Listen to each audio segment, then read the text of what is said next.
In the name of the Father, and of the Son, and of the Holy Spirit. Amen.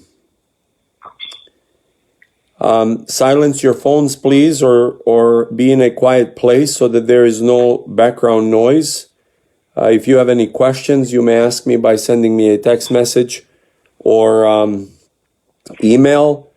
This presentation is being recorded on Facebook Live. It'll also be on YouTube. I will be using Catechism of Father Tom Hopko. We are covering today the second book, which is on worship. We will be covering the first chapter, which will cover the church building, the inside of the church, and things used inside of the church. Please, again, if I may ask you to silence your cell phones, those of you who are listening through the teleconference. It's disturbing to others if there's noise in the background. Thank you.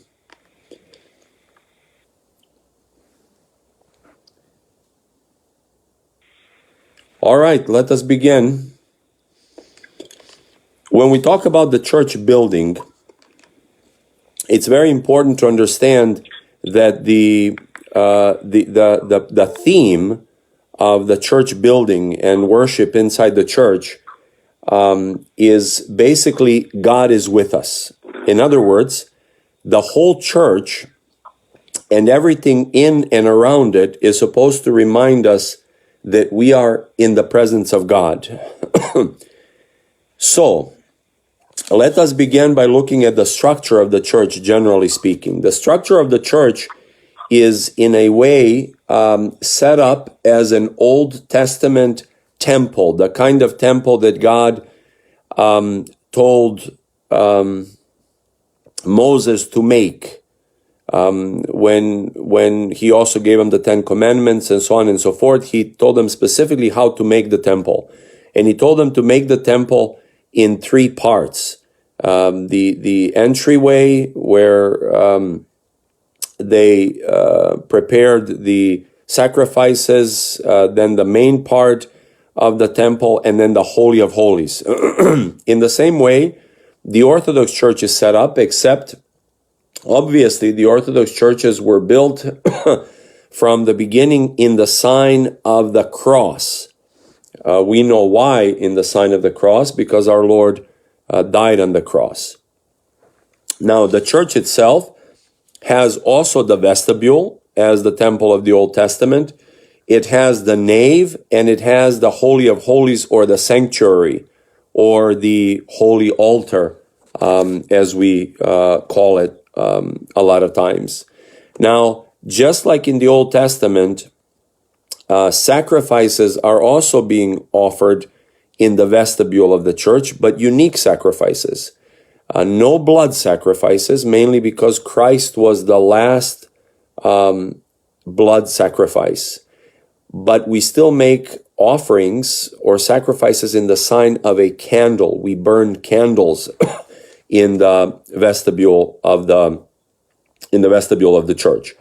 In the main part of the church, or the so-called nave, we gather for worship, and then only the clergy and those who are blessed end up being in the altar. Clergy, because they need to serve, and then those who are blessed also go into the altar to help the clergy, bishop, or priest serve. And those people are usually deacons, subdeacons, and sometimes readers. In America, that's a little bit different, mainly because we've adopted this idea of altar boys and things of that nature from the Western society, I suppose.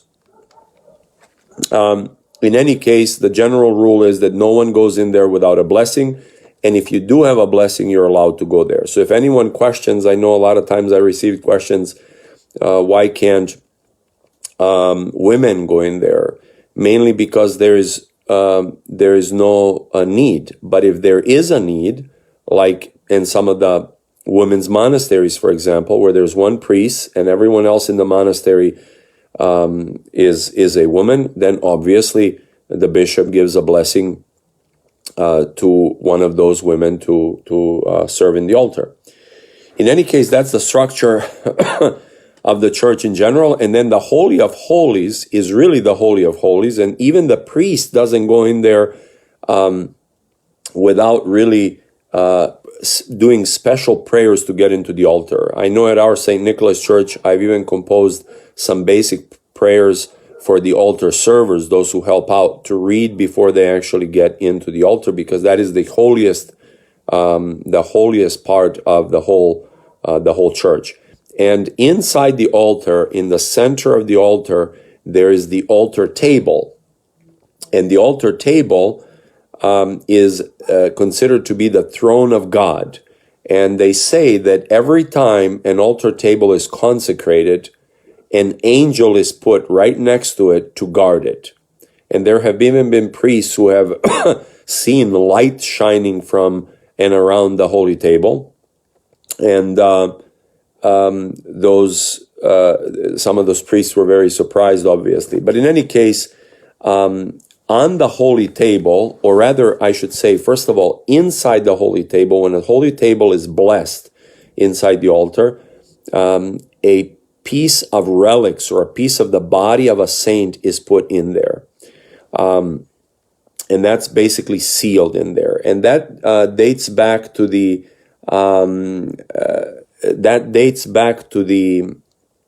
early Christian times, when the first Christians were basically being killed left and right. And then what happened was they would be killed in the streets, and their bodies would not deteriorate. Their bodies would not smell. They would stand there for days. Sometimes they would glow in the dark. They would smell nice, actually. So they didn't know what to do with them. So Christians took them underground and just held them there. And a lot of times they served divine liturgy in the same place they held these relics. And this is where I think this is where the practice started of the relics being used inside holy tables, or serving divine liturgy or services over relics or bodies of saints. Now, on top of that holy table, there are several things that I need to tell you about. One is, first of all, there is another piece of cloth called the antiminsion.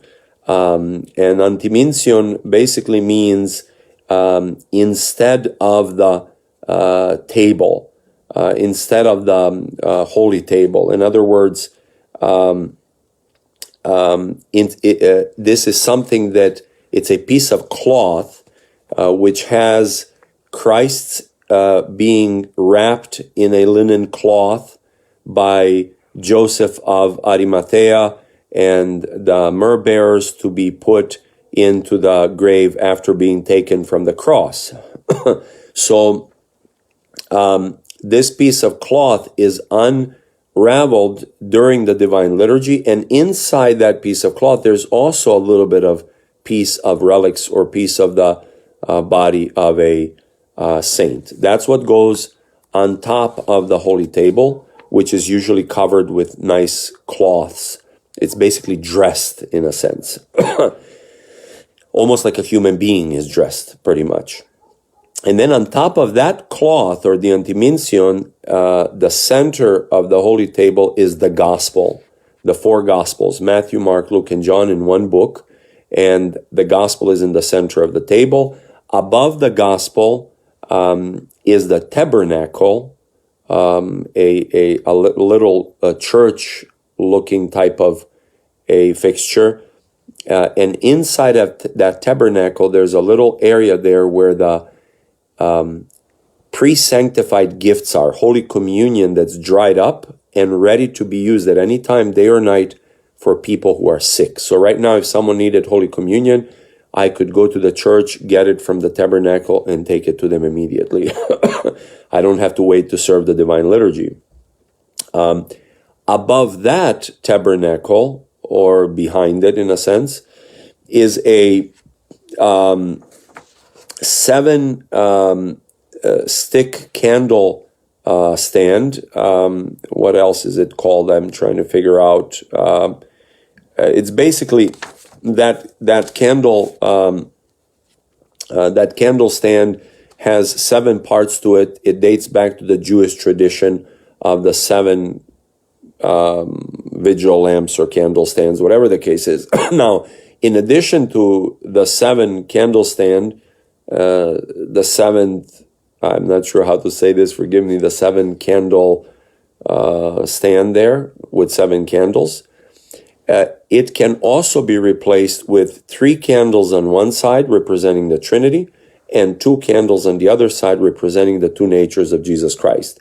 When the bishop is present, those 3 and 2 candles, they're called trikiri and dikiri. Basically, 3 candlestick and 2 candlestick are always used, and the bishop even takes them off the holy table and blesses the people with it, reminding us that we believe in 3 persons, 1 God, and we believe in the incarnation of God, Jesus Christ, in 2 natures, that he was fully God and fully man.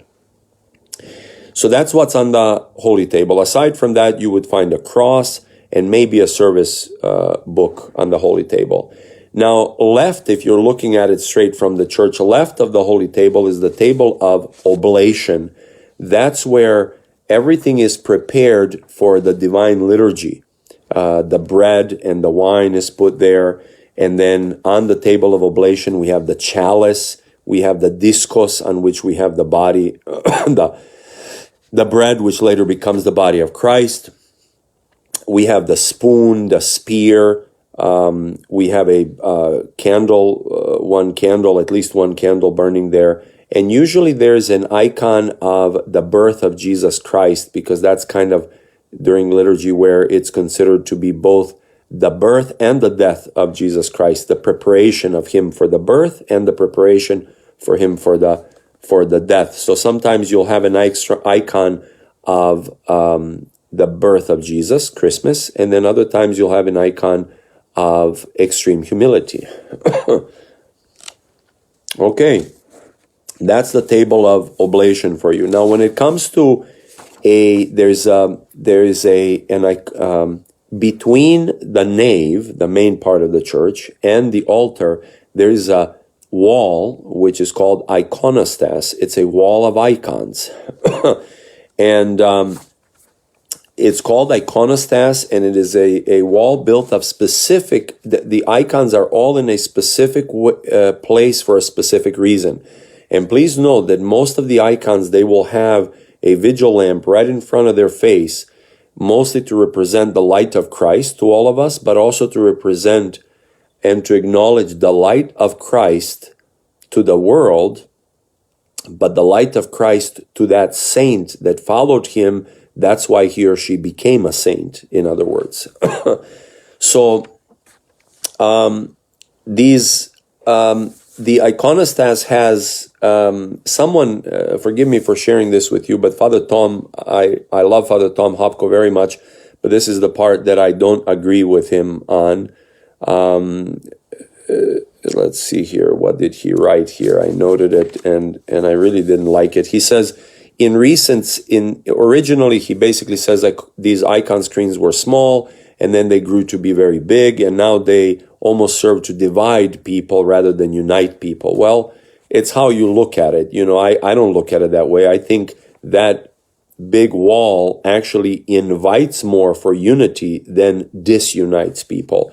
And it is true that the first iconostases these icon screens were small, and some places they're still small. But over time, they've naturally just built up. People just kept stacking up icons, and the church kept placing them at different areas.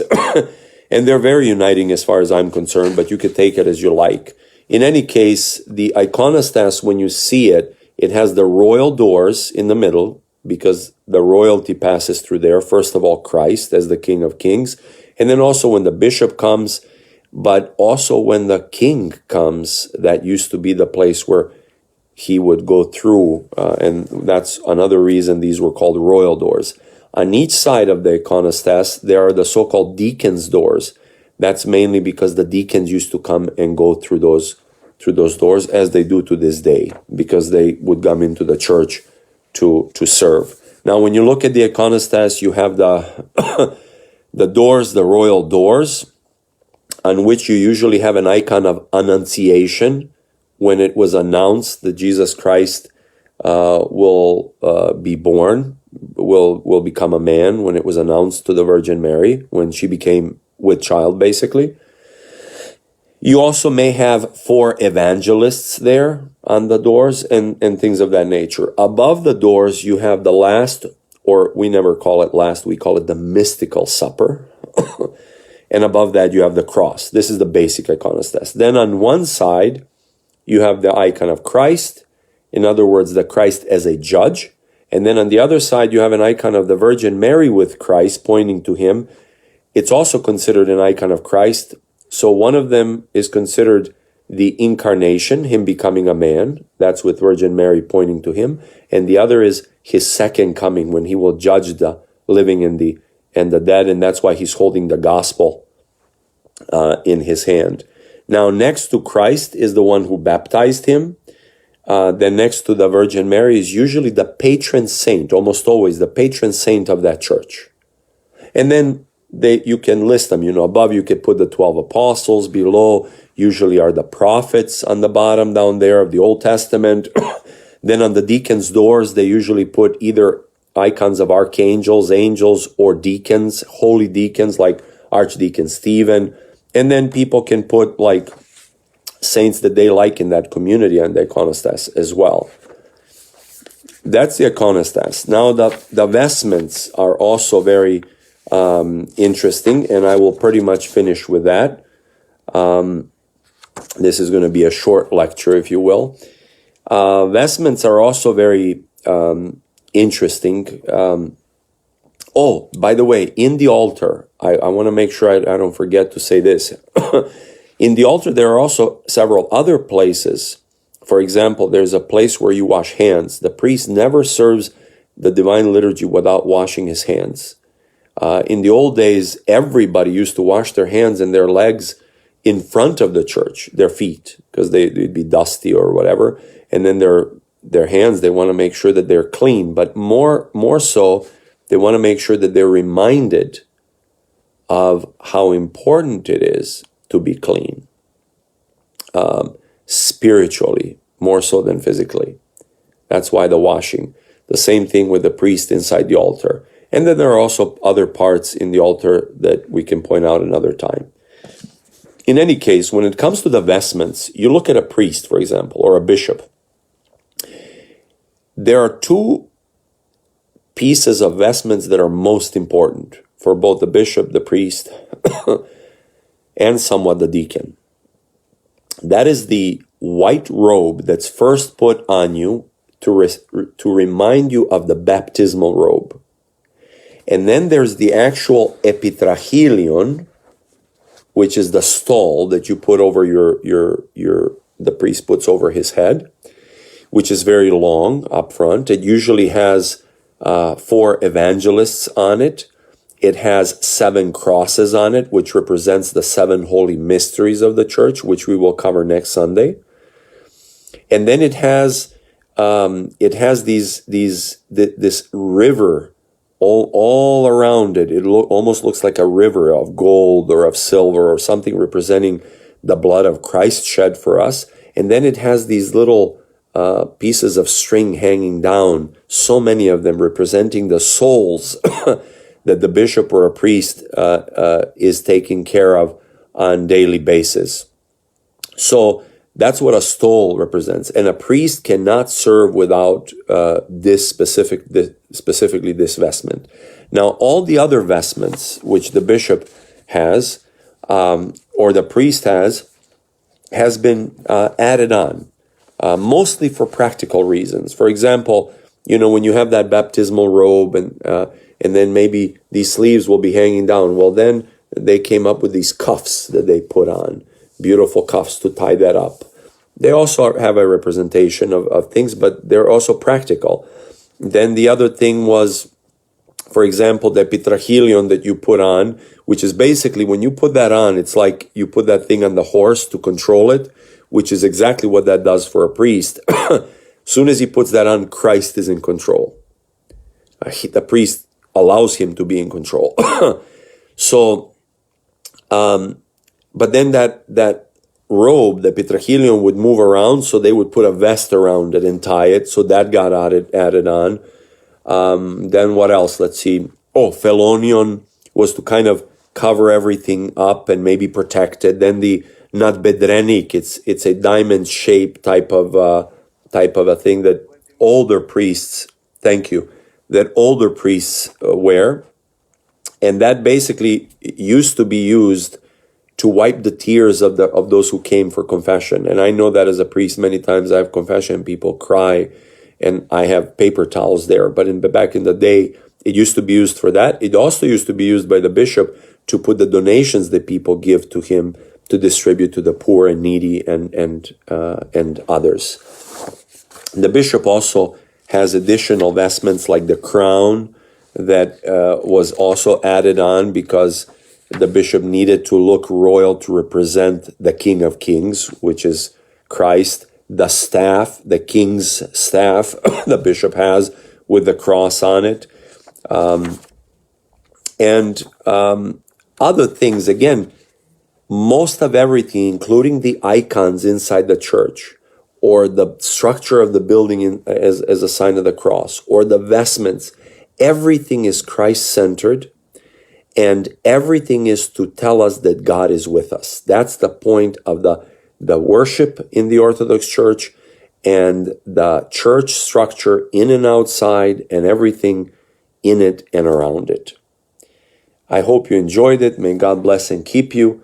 And I look forward to covering the 7 holy sacraments or more sacraments. We'll talk about why more next Sunday, God willing, at 10:30 p.m. God bless and keep you. And please remember me in prayer. Thank you.